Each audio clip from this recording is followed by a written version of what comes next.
De me lancer dans le contenu. Would you prefer that in English ou vous préférez ça en français? English. So I'll switch to English for your benefit. I'm a principal with McKinsey & Company. I actually lead the service line, what we call service line or knowledge center, if you prefer, for digital within McKinsey in the EMEA region for telecom, media, and high-tech. And I co-led the work we're going to share with you today with a bunch of colleagues from the Paris office about six months ago. That was a bulk of work mainly focused on France competitiveness regardless digital. It was done together with MEDEF, which is the National Association of Entrepreneurs and Companies. It was presented also to the Ministry for Digital in France about a year ago, as we said. The way we at McKinsey used to look at this type of issues is combining two landscapes. The one that is macroeconomic, we actually have a macroeconomic think tank working for us, and of course the business and societal impact.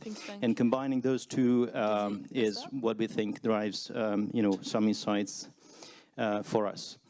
We like to start this speech by looking at what we call digital paradox for France. If you were to compare the, let's say, B2C or consumer world or KPIs and confront that with the B2B world in France, you would see that, from a consumer perspective, people adoption of digital channels and media is actually pretty high. Regardless of the indicator, we have here what we call the value of online trade has tripled since 2007. However, if you look at the B2B progress on the digital transformation journey, that is far less impressive landscape.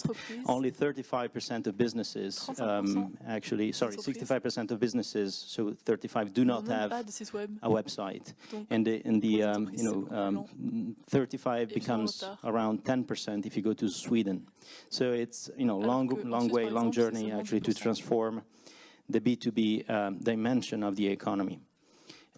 We found that there are 4 themes that we think describe a little bit the state of the art in France as digital is concerned today for the overall economy. The first one is the weight in the French GDP of digital, according to the estimations we have done across all the sectors, services, etc., is actually pretty impressive. If you were to account, of course, digital cuts across all the vertical sectors in the economy, but if you were to account for digital as a standalone sector, it would be actually top 5, more or less. The second element is, as I said before, that there is like an impairment between the speed of adoption from consumers and the residential bulk of the economy and the businesses. Businesses are lagging behind. We actually benchmarked France businesses against a panel of 28 countries, including some emerging digital leaders. And we are actually in the 3rd or sometimes 4th quartile.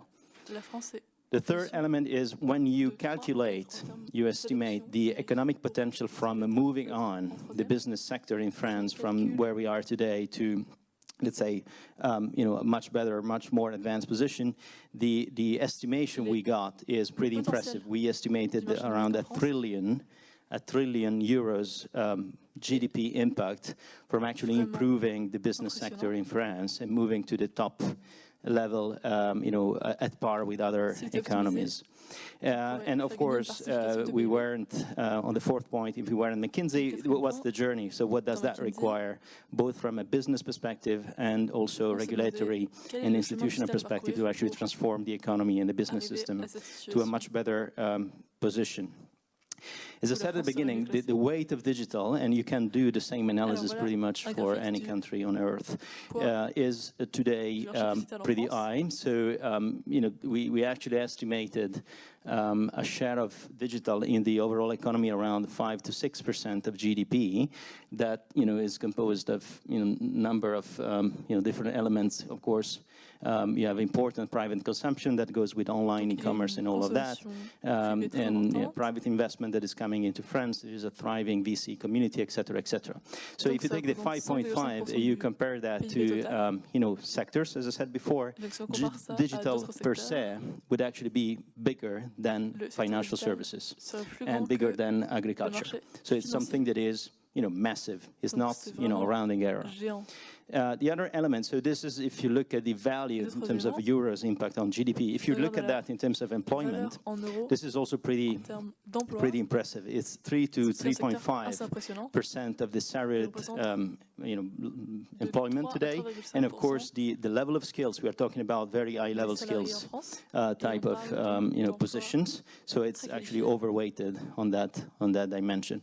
All of that to say, digital is important, is not, something you can neglect if you are to plan, a good development for a country. So then we benchmark that against a number of countries. You might recognize your own country here. Number one on planet Earth is actually South Korea, followed by UK. UK has an impressive weight of digital driven by adoption of online e-commerce, etc., much higher than in the US, in fact. And then you have all the rest, including some, small champions like Sweden, for example, extremely advanced, down to Italy, Russia, etc. So if you look at that indicator for the panel that we consider, France is actually good, but certainly not at the top. Sorry.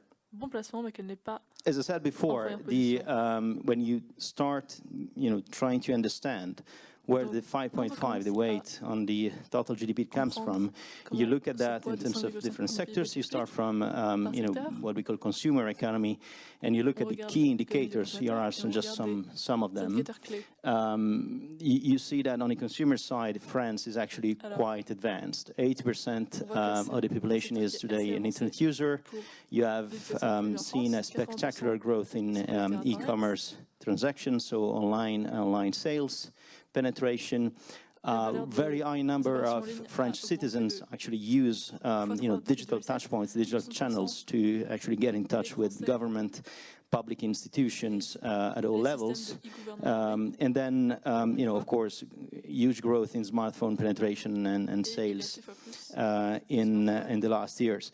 These are just 4 indicators. If you were to, Google, the name of this report, you would get the full report, much bigger benchmark. But the key message here is French consumers are actually leading edge. When you look at the B2B side of the economy, the picture is actually rather different. We have only 14%, 1/4 of French companies who are actually, have taken online orders, almost half of what Germany does today. Then, the number we saw at the beginning of our presentation today, only 65% of the companies today in France have a website, which sounds, striking, against 89 in Sweden. Only 19% of SMEs have made online purchases. That also sounds, quite striking. Half of the SMEs in the UK are on the same level, so it's almost 3 times as big.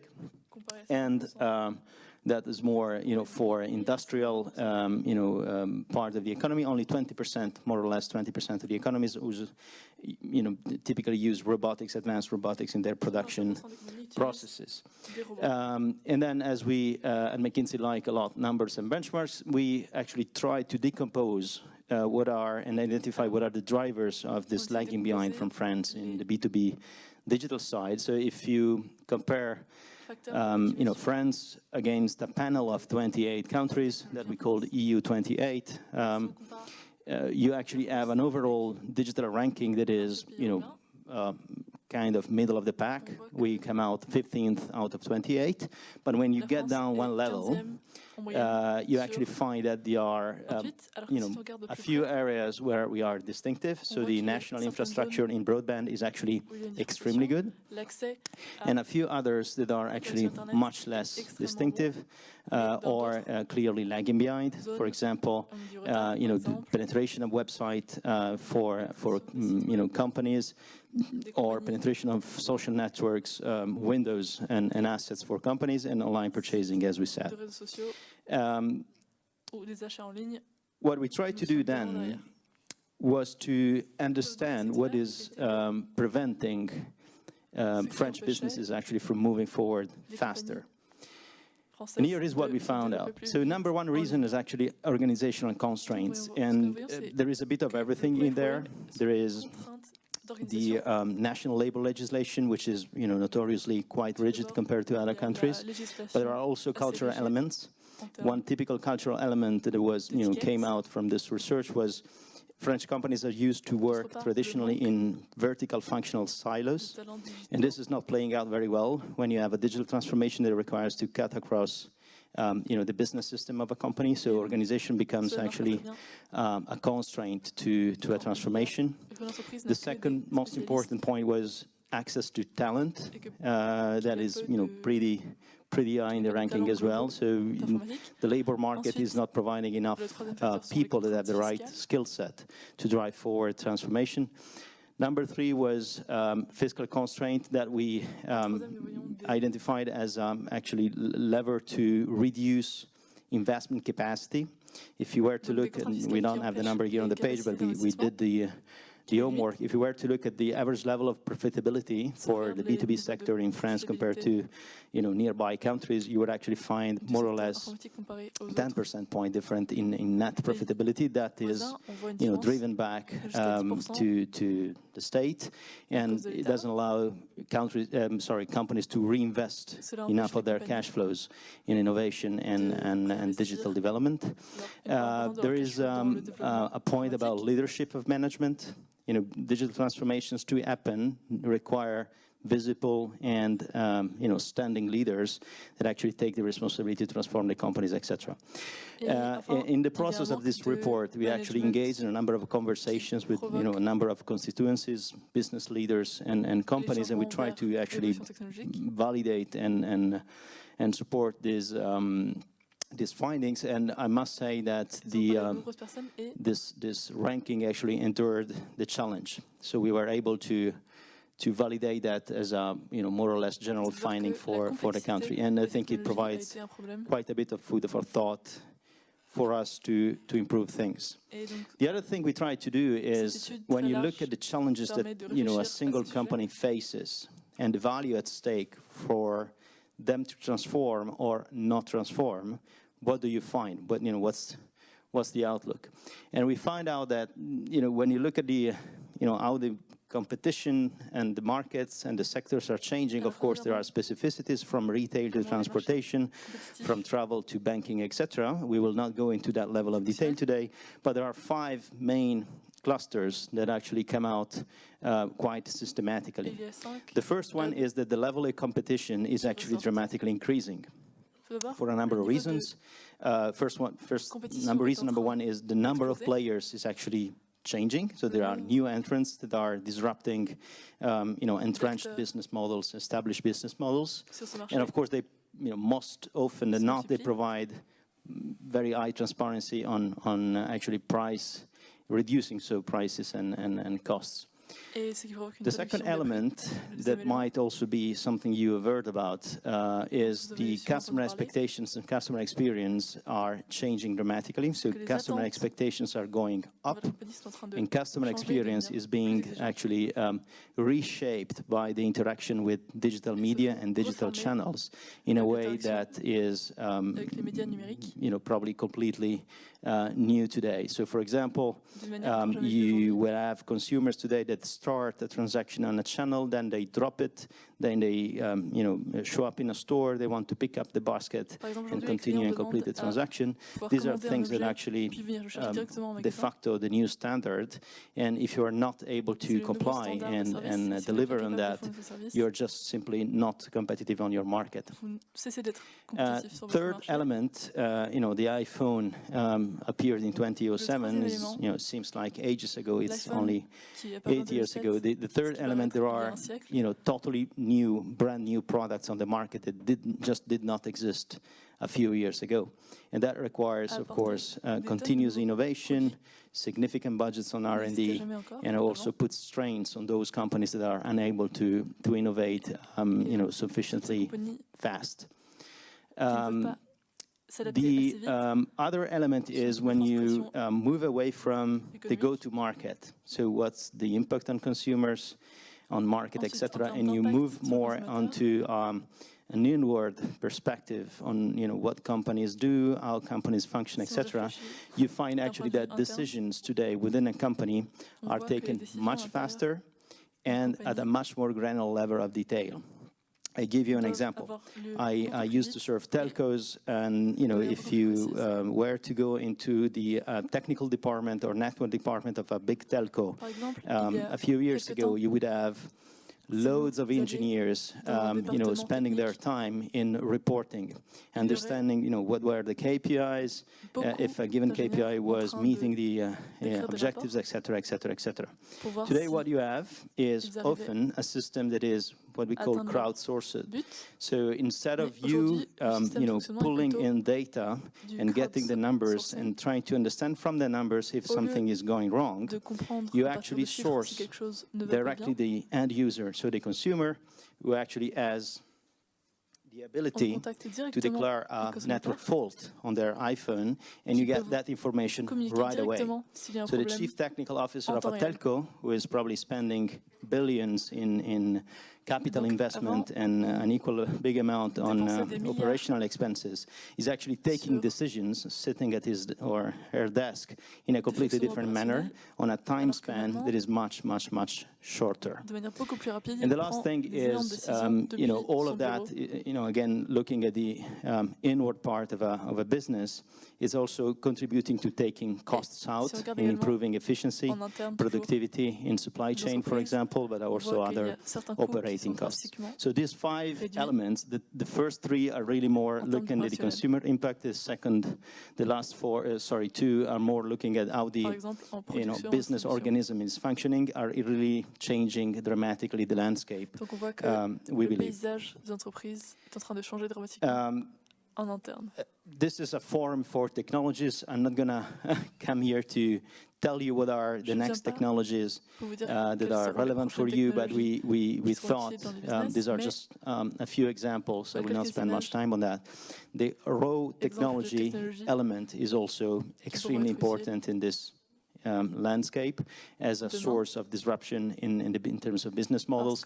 I mentioned quickly the crowdsourcing applications, but of course Internet of Things is also changing dramatically some businesses. Think of transportation, logistics, think of public service, etc., etc., etc. 3D printing for manufacturing and production businesses, robotics, the same. So the technological element, and these are probably 4 out of many tens of technology that are changing our way of living and will change the way businesses compete, is an important element.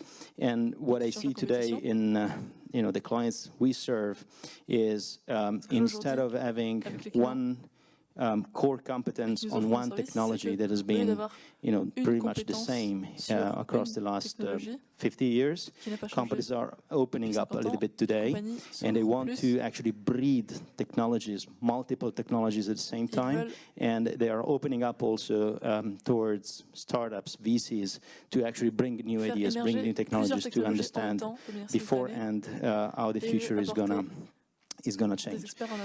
I said before that they try to size the price for a company to transform or not transform. And this is, as I said, just a synthesis of a much bigger and more robust analytical work. We did that across 5 sectors. We did retail, banking, travel and transportation, production, and I forgot the last one. And we tried to model the impact on the profit and loss statement, so the P&L for a company in each and every one of those sectors. And surprisingly or not, what came out is you have a risk of standing still, which means of not transforming yourself, and you have a price, an upside from transforming. And more or less what, the range that came out was this one. So we estimated for French companies that the opportunity is in the range of 40% higher profits than today from a well-accomplished digital transformation that cuts across the 5 buckets that I described, to you before. So it comes from multi-channel, it comes from higher productivity, better decision-making from management, better products, etc. And of course, as nothing is created or destroyed, if there is a winner, likely it is that there is a loser as well. And so the price for those who are not transforming or not transforming fast enough is you might lose up to 20%. 20% is an average. Of course, there are sectors where this would actually go much, much lower.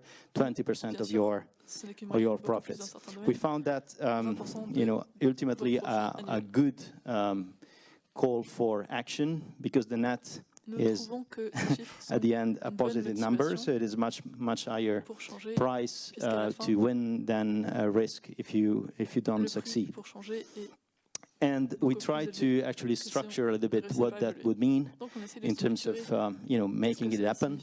And we thought that you have to start from building a vision. So what's the kind of from to vision, how you're going to transform yourself. And this is why typically that's a phase that starts from the top. It has to be the board, it has to be the CEO, otherwise this transformation will not succeed. You have to define a plan. Why you need a plan, and you just don't go out for it, because when you talk about big businesses, big companies, established companies, you actually have to run at the same time with the old company while you're building a new one or transforming the existing one, and that has an intrinsic level of complexity that is sometimes higher than starting a new businesses from scratch. So it's, counterintuitively, it's actually easier to start a new startup than transform an established historical business. And then you have to launch a full-scale transformation, of course. And we thought that the 4 elements that we call the enablers of the transformation are actually the organization. That's probably the most important one. Access to talent. The IT element, that's, of course, extremely important. The digital transformation breathes IT. And there is an element of cultural change attached to it in terms of, how people are going to work together, new functions, new people coming in that have to be, mingled with the existing cultural, footprint. And this is the number I actually named at the beginning. What's the price for the country? So this is the short simulation on France GDP, and the 2 numbers that you see here are actually the ones that you probably should think about. So what's the gain from France to making it to the top 5 of the ranking that you saw at the beginning? This is worth 70 billion for the economy.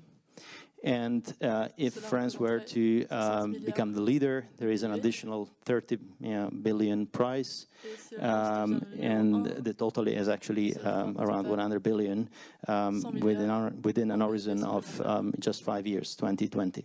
So the price for the digital transformation at the France level is extremely high, and if you were to take the other number that I gave you at the beginning, the 5.5% digital penetration, the GDP, that would mean that we probably almost double the penetration of digital as a chunk of the economy on the French economy. That's a little bit what is worth for France, and it's also the conclusion of our conversation today. I don't know if you have questions, I would be happy to take some of them in case there are. Sorry, I don't see you very well. Go ahead.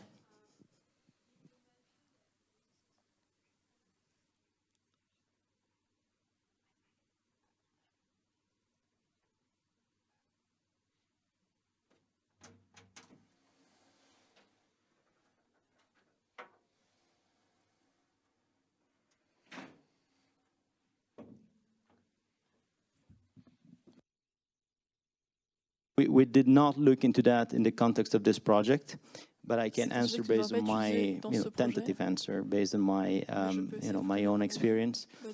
I think couple of things. First, it is a picture that changes from a sector to another one. I take one sector, retail. Retail is traditionally very strong in France. There are a few global champions. Retail is actually doing okay. Of course, then you compare retail to best-in-class retail. You might have some gaps, but overall, on average, that is actually doing quite well.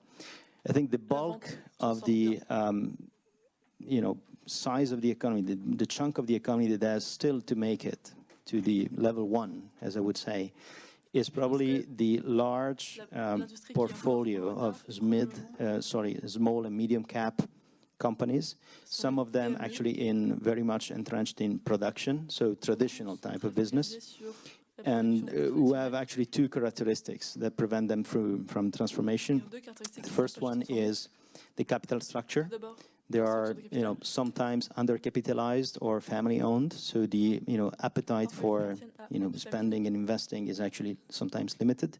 And the second one, which is, probably coming from the same root cause, is also the access to talent or the organization, readiness to take the leap and transform for the same reason. I mean, these are not people that are exposed to global competition yet, and global market for talent is not something that are, confronted with. So the activation factors that sometimes, help blue chip companies to transform are not present for them yet, which doesn't mean they should not transform, of course.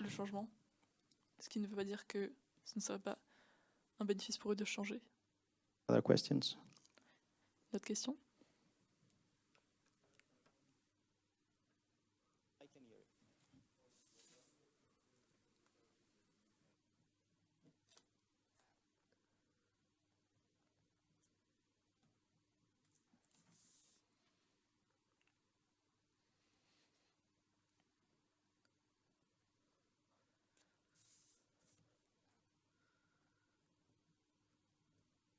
You're asking how can you address that? Is that what you mean? Vous me demandez comment pouvons-nous gérer ce problème?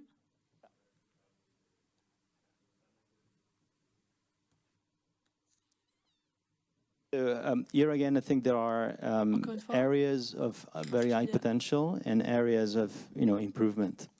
So just to be calibrated a little bit, what the chart was saying.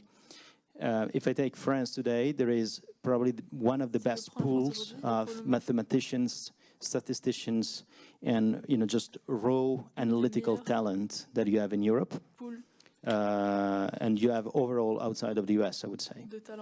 That is one element of the talent equation. What I think is lacking today in the company is not the raw analytical talent, but more, that also, just to qualify what I'm saying, goes to programmers as well, okay?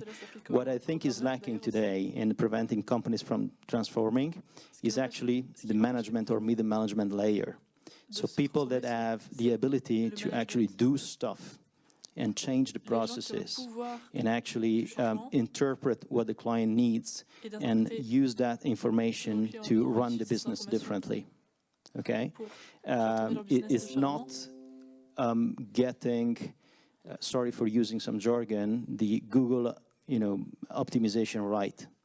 This is important, but at the scale of a huge transformation for a company or even a society, it's a bit anecdotal. What you need is actually people that are transformation agents.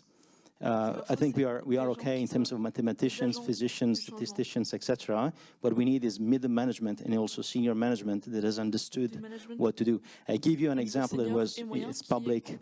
It came out yesterday on the press. So a big group, a successful group today in France is LVMH, luxury.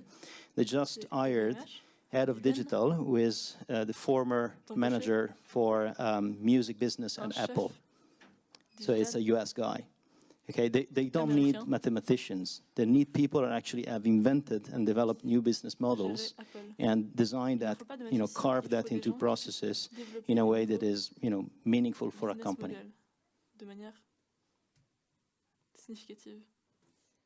Any other question? D'autres questions?